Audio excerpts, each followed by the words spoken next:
38-year-old Ryan Matthews controlled every detail of his luxury lifestyle. So when a box of children's toys was mistakenly delivered to his penthouse, it bothered him considerably. But the call he made to find the real owner would turn his perfect order upside down forever. Because the voice on the other end of the phone was an echo from the life he had left behind 13 years ago. The floor-to-ceiling windows of Ryan Matthews' penthouse apartment reflected the Manhattan skyline like a mirror, each light a testament to the empire he'd built from nothing.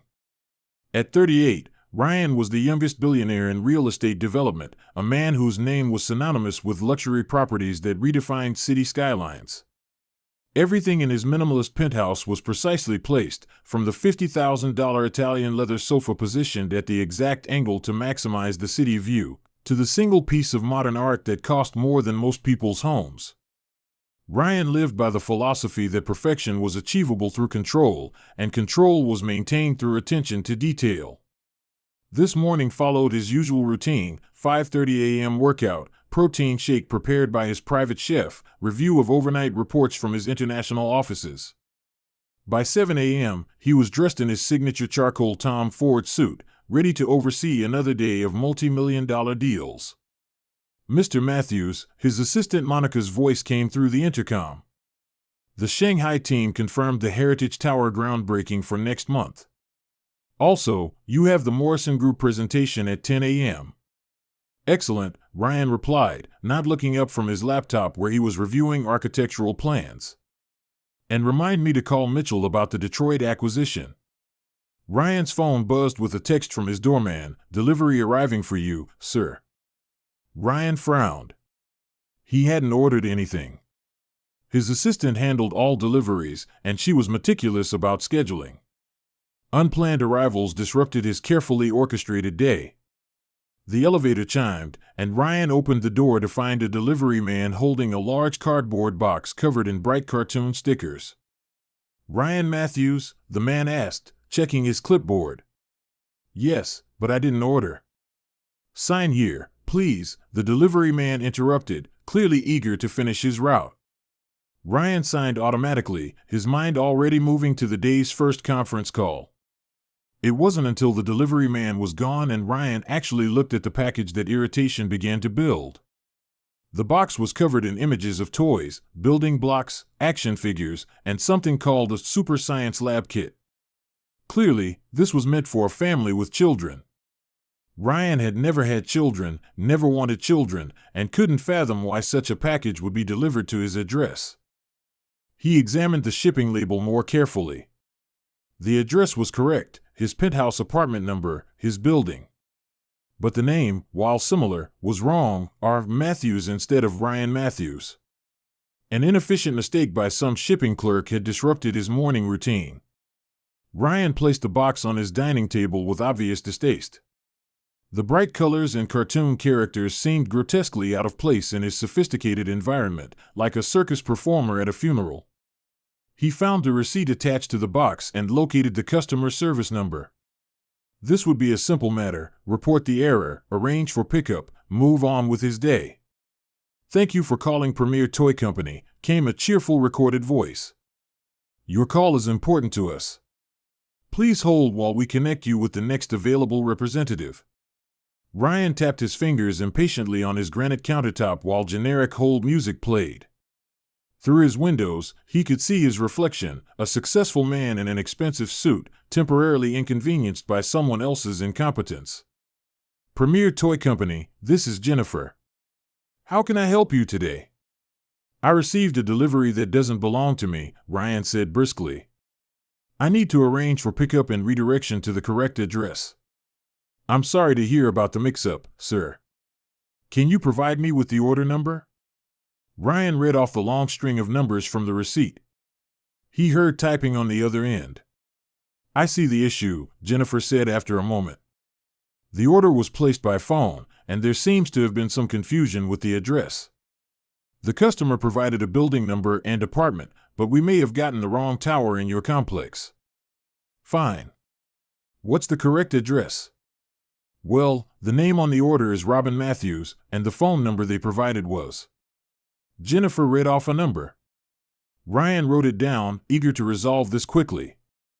I'll contact them directly to arrange the return. That would be wonderful, sir. Thank you for your patience. Ryan disconnected and immediately dialed the number Jennifer had provided. He expected to reach another adult who had made a simple ordering mistake, probably a harried parent who'd mixed up apartment numbers. The phone rang twice before a small voice answered. Hello? Ryan paused, surprised. The voice belonged to a child, a boy, probably around 10 or 11 years old. Hello, Ryan said, moderating his tone slightly. I'm calling about a toy delivery that was mistakenly sent to my address. Are your parents home? Mom's not here right now, the boy replied.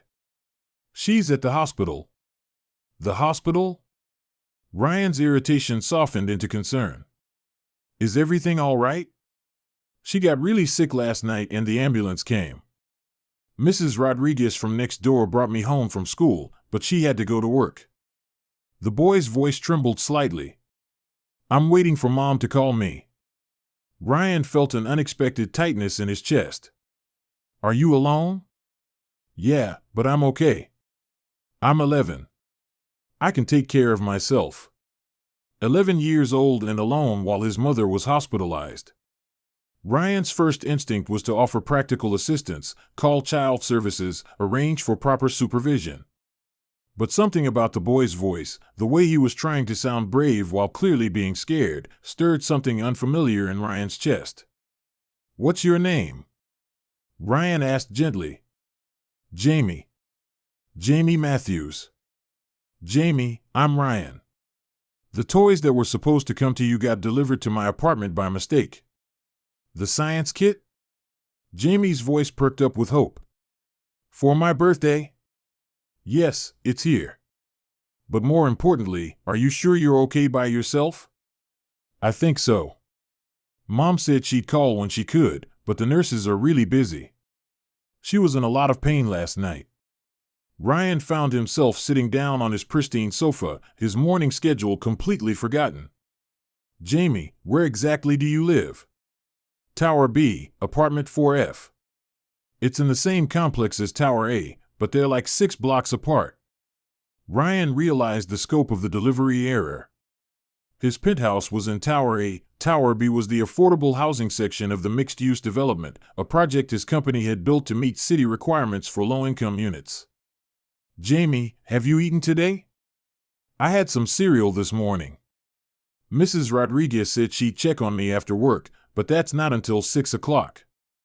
Ryan checked his watch, 9:15 a.m. This child had been alone for hours and would be alone for many more.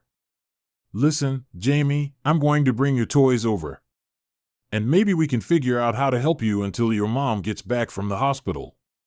Really? You do that? The hope in the boy's voice hit Ryan unexpectedly hard. Yes. I'll be there in 30 minutes. Ryan had never set foot in Tower B of his own development. He'd reviewed the architectural plans, approved the construction budgets, and attended the ribbon-cutting ceremony. But walking through the hallways of the affordable housing section was like visiting a different planet. Mom's not here right now, the boy replied. She's at the hospital. The hospital? Ryan's irritation softened into concern. Is everything all right? She got really sick last night and the ambulance came. Mrs. Rodriguez from next door brought me home from school, but she had to go to work. The boy's voice trembled slightly. I'm waiting for Mom to call me. Ryan felt an unexpected tightness in his chest. Are you alone? Yeah, but I'm okay. I'm 11. I can take care of myself. 11 years old and alone while his mother was hospitalized. Ryan's first instinct was to offer practical assistance, call child services, arrange for proper supervision. But something about the boy's voice, the way he was trying to sound brave while clearly being scared, stirred something unfamiliar in Ryan's chest. What's your name? Ryan asked gently. Jamie. Jamie Matthews. Jamie, I'm Ryan. The toys that were supposed to come to you got delivered to my apartment by mistake. The science kit? Jamie's voice perked up with hope. For my birthday? Yes, it's here. But more importantly, are you sure you're okay by yourself? I think so. Mom said she'd call when she could, but the nurses are really busy. She was in a lot of pain last night. Ryan found himself sitting down on his pristine sofa, his morning schedule completely forgotten. Jamie, where exactly do you live? Tower B, apartment 4F. It's in the same complex as Tower A, but they're like 6 blocks apart. Ryan realized the scope of the delivery error. His penthouse was in Tower A, Tower B was the affordable housing section of the mixed-use development, a project his company had built to meet city requirements for low-income units. Jamie, have you eaten today? I had some cereal this morning. Mrs. Rodriguez said she'd check on me after work, but that's not until 6 o'clock. Ryan checked his watch, 9:15 a.m. This child had been alone for hours and would be alone for many more. Listen, Jamie, I'm going to bring your toys over. And maybe we can figure out how to help you until your mom gets back from the hospital. Really? You do that? The hope in the boy's voice hit Ryan unexpectedly hard. Yes. I'll be there in 30 minutes. Ryan had never set foot in Tower B of his own development. He'd reviewed the architectural plans, approved the construction budgets, and attended the ribbon-cutting ceremony. But walking through the hallways of the affordable housing section was like visiting a different planet.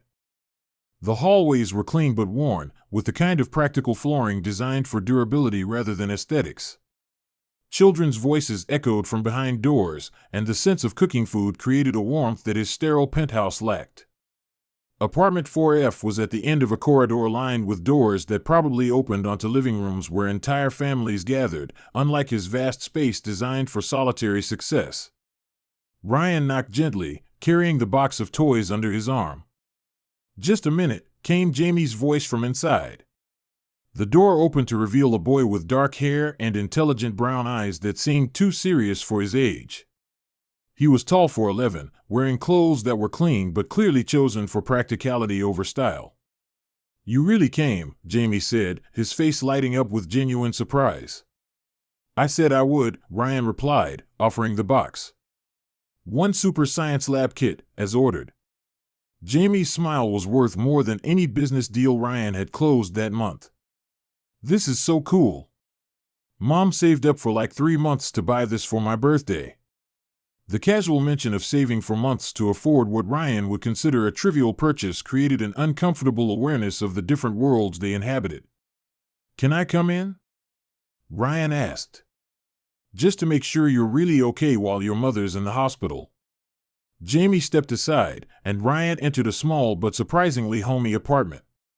The living room held a well-worn sofa, a small television, and bookshelves made of boards and cinder blocks but packed with novels, textbooks, and what appeared to be Jamie's school projects.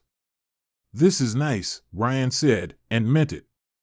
The space felt lived in and loved in a way his expensive penthouse never had. Mom works really hard to make it nice, Jamie said proudly.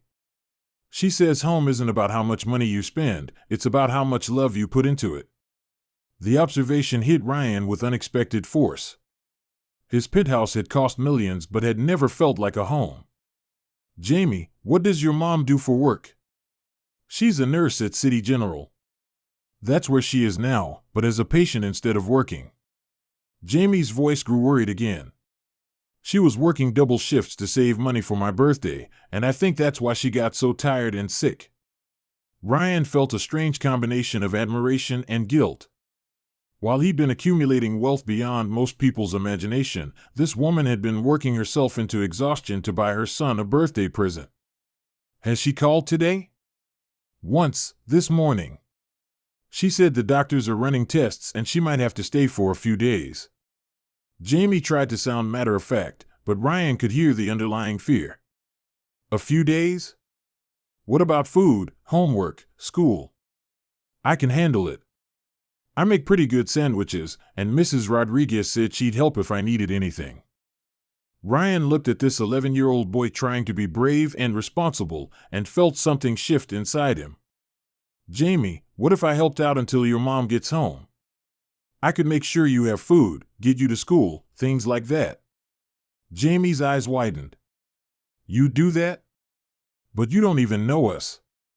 Sometimes that doesn't matter, Ryan said, surprising himself with the sentiment. Over the next few hours, Ryan found himself in the surreal position of grocery shopping for an 11-year-old boy while fielding increasingly frantic calls from his assistant.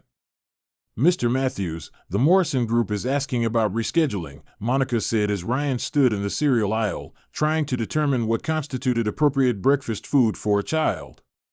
Tell them I'll call them back, Ryan replied, adding what appeared to be a healthy cereal to his cart. Sir, this is the third meeting you've missed or postponed today. The board members are starting to ask questions.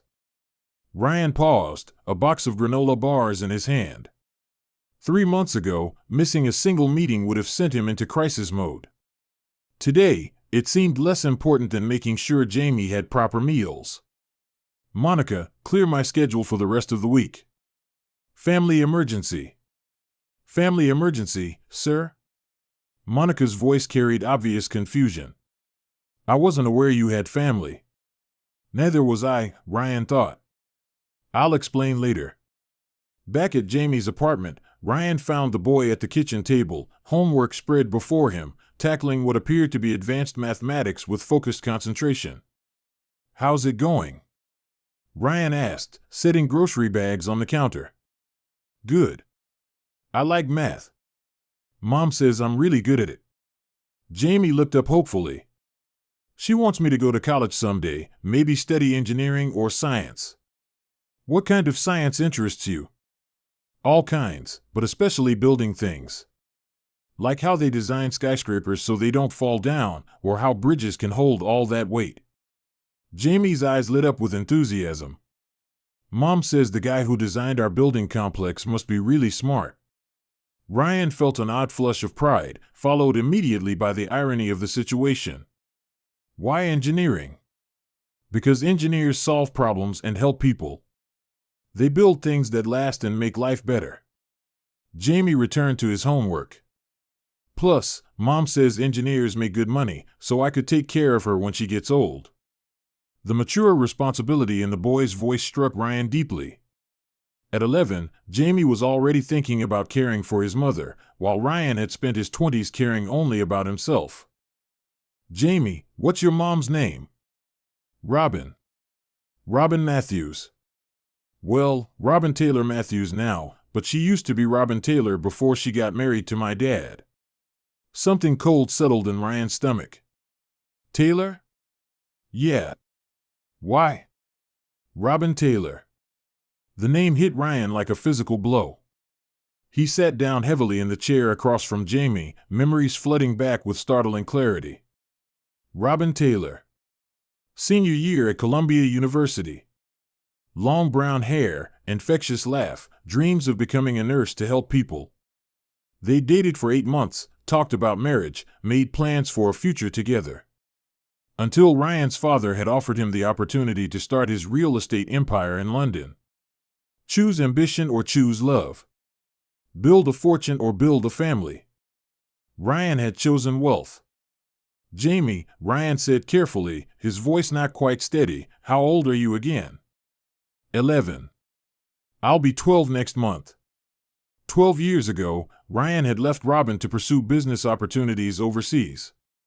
12 years ago, he'd broken both their hearts because he'd convinced himself that success was more important than love. Jamie, can you show me a picture of your mom? Jamie immediately pulled out his phone, a basic model that was clearly carefully maintained. He scrolled to his photos and showed Ryan the screen.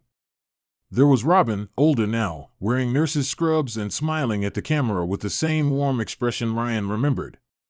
She had laugh lines around her eyes and looked tired but happy, her arm around Jamie's shoulders in what was clearly a candid moment. Ryan stared at the photo, and then at Jamie, seeing for the first time what should have been obvious from the moment he'd heard the boy's voice on the phone. The shape of his face. The way he concentrated when thinking. The stubborn cowlick in his dark hair that Ryan had wrestled with throughout his own childhood.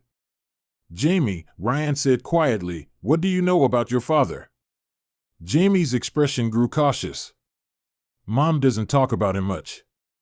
She says he was a good man who made different choices, and that sometimes people's paths just go in different directions. Did she ever tell you his name? Ryan, Jamie said simply. She said he was smart and ambitious, but that he chose his career over having a family. She's not angry about it, though. She says it worked out the way it was supposed to, because she got me. Ryan felt as though the floor had dropped out from under him. He was looking at his son. His son, who had been alone and scared while his mother was in the hospital, who was trying to be brave and responsible, who dreamed of engineering and taking care of Robin when she got old. His son, who had spent 11 years not knowing his father existed. Jamie, Ryan said, his voice rough with emotion, I need to tell you something important. Before he could continue, Jamie's phone rang. The boy answered immediately. Mom. Are you okay? When are you coming home? Ryan could hear Robin's voice through the phone, though not clearly enough to make out words. Jamie's face went through a series of expressions: relief, concern, disappointment. Okay, Mom. I understand. I love you too. He ended the call and turned to Ryan with mature resignation. She has to stay in the hospital for at least 3 more days. They think she has pneumonia and they want to monitor her. Are you scared? Ryan asked gently. A little. But Mrs. Rodriguez said she'd help, and you've been really nice today. Jamie looked at Ryan with trust that felt like a knife through his chest. You remind me of someone, but I can't figure out who. Jamie, what I was trying to tell you. Ryan stopped, overwhelmed by the magnitude of what he was about to reveal. I think I knew your mother a long time ago. Really? How? We went to college together. We were very close. Jamie's eyes lit up with interest. Did you know my dad too? Ryan took a deep breath, knowing that the next words would change both their lives forever. Jamie, I think I am your dad. The apartment fell silent except for the ticking of a clock on Robin's kitchen wall. Jamie stared at Ryan with an expression that cycled through confusion, disbelief, and something that might have been hope. That's not possible, Jamie said finally. My dad left before I was born. Mom said he moved to another country for work. I did move to another country, Ryan said quietly. I went to London to start a business. I didn't know your mother was pregnant. But Jamie struggled to process this information. Why didn't she tell you? It was the question Ryan had been asking himself since he'd realized the truth. I don't know. Maybe she tried. Maybe I was too focused on work to listen. Ryan felt the weight of missed calls, ignored messages, bridges burned in pursuit of success. Maybe she thought I wouldn't want to know. Jamie steadied Ryan's face with an intensity that was achingly familiar, the same way Robin used to look at him when she was trying to understand something important. You look like me, Jamie said suddenly. Or I look like you. The hair that sticks up in the back, and the way your left eyebrow goes up when you're thinking. Ryan reached up self-consciously to touch the cowlick that no amount of expensive hair products had ever been able to tame. Your mother used to tease me about that. She still does that thing where she tilts her head when she's confused. And she always makes this face, Jamie demonstrated a particular expression, when she's trying not to laugh at something. I remember, Ryan said softly, his throat tight with memories. They sat in silence for a moment, the magnitude of the discovery settling over both of them. Are you mad that you didn't know about me? Jamie asked, his voice small. The question broke Ryan's heart. Oh, Jamie. No. I'm not mad. Ryan searched for words adequate to express the complex emotions churning through him. I'm heartbroken that I missed 11 years of your life. I'm amazed that you turned out to be such an incredible kid without me. And I'm terrified that you might not want me to be part of your life now. Do you want to be part of my life? It was such a simple question, but it carried the weight of everything Ryan had thought he valued. His empire, his success, his carefully controlled existence, all of it seemed insignificant compared to the hope in his son's eyes. More than anything, Ryan said with complete honesty. What about Mom? Are you going to be mad at her for not telling you? Ryan considered the question. Robin had raised Jamie alone, working double shifts as a nurse to provide for him, creating a home filled with love despite limited resources. Whatever her reasons for not contacting Ryan, she had given their son something Ryan's wealth could never buy, a childhood filled with security and unconditional love. I could never be angry with your mother for giving you such a wonderful life, Ryan said. She did what she thought was best for you. Jamie nodded, apparently satisfied with this answer. So what happens now? It was the question Ryan had been avoiding. What did happen now? How did a billionaire real estate mogul integrate into the life of an 11-year-old boy and the woman he'd left behind? Now, Ryan said, we figure it out together. Starting with making sure you're taken care of while your mom recovers. Over the next 3 days, while Robin remained in the hospital, Ryan found himself living a completely different life. He moved into Jamie's small apartment, sleeping on the modest sofa and discovering that his son was remarkably self-sufficient for an 11-year-old. You don't have to stay here, Jamie said on the second morning, watching Ryan make breakfast in the tiny kitchen. I really can take care of myself. I know you can, Ryan replied, flipping pancakes with less skill than his private chef but more satisfaction than he'd felt in years. But I want to be here.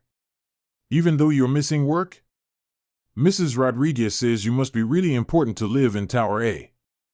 Ryan smiled at the boy's perceptiveness. Work will always be there.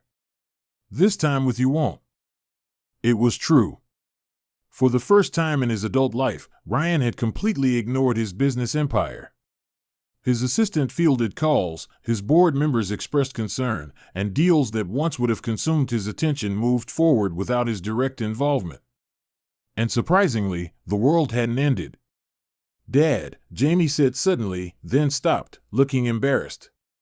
What is it? I was going to call you Dad, but then I thought maybe that's weird since we just met. Ryan felt his throat tighten. It's not weird. I'd like that very much. Dad, Jamie said again, smiling. Can you help me with my math homework?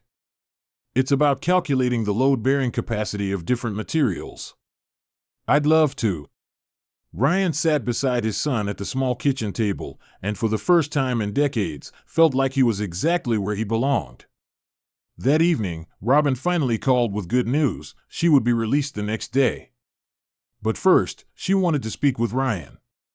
Jamie told me everything, she said when Ryan took the phone. I can't believe it's really you. Robin, We need to talk, she interrupted gently. When I get home tomorrow. There's a lot to explain. I understand. I'll be here. Ryan? Her voice carried the same warmth he remembered from college. Thank you for taking care of him. I was so scared when I realized I'd have to stay in the hospital. He's an amazing kid, Robin. You did an incredible job raising him. We raised him, she corrected softly. Even if you didn't know it.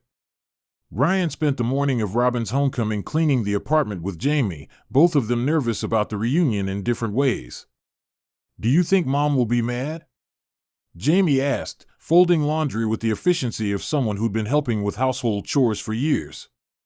At who? For what? At you for leaving, or at herself for not telling you about me? Ryan paused in his dusting of Robin's bookshelves, struck by his son's emotional intelligence. I think your mom made the best decision she could with the information she had at the time.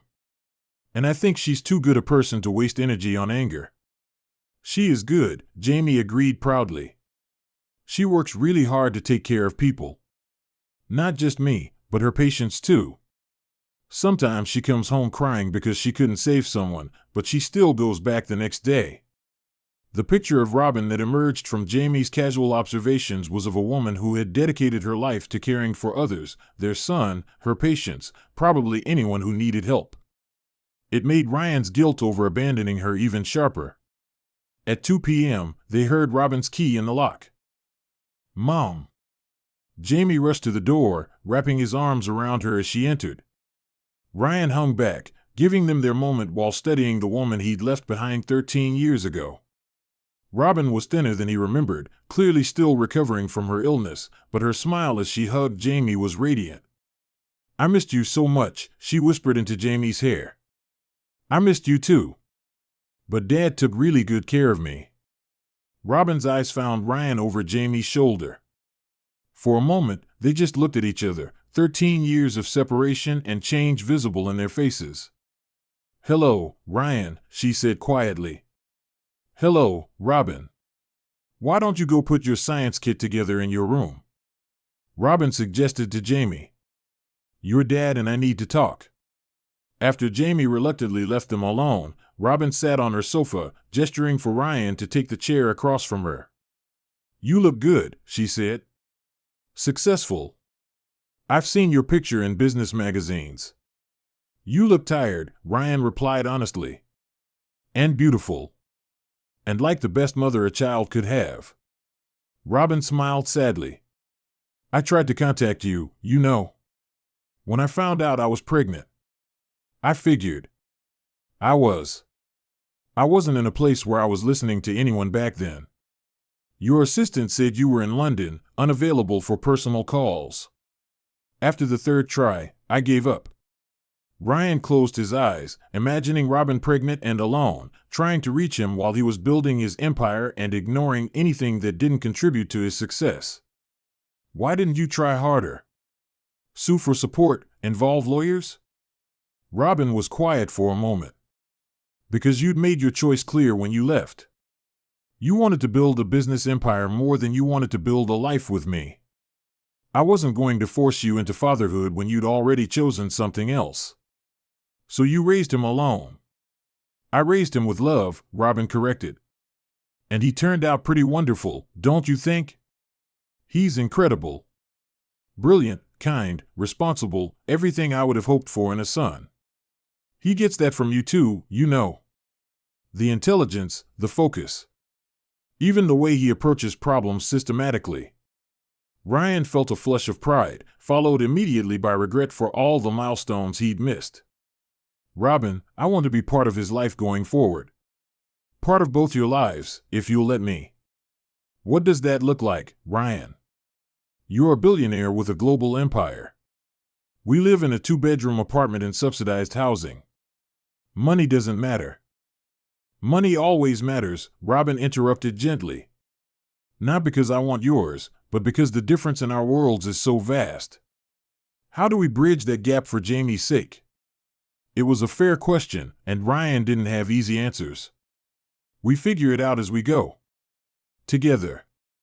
Robin steadied his face, perhaps looking for the young man she'd once loved beneath the successful businessman he'd become. "He already loves you, you know. He's been talking nonstop about his dad who came to help when I was sick. I love him too. More than I thought possible. And what about us, Ryan? What about you and me?"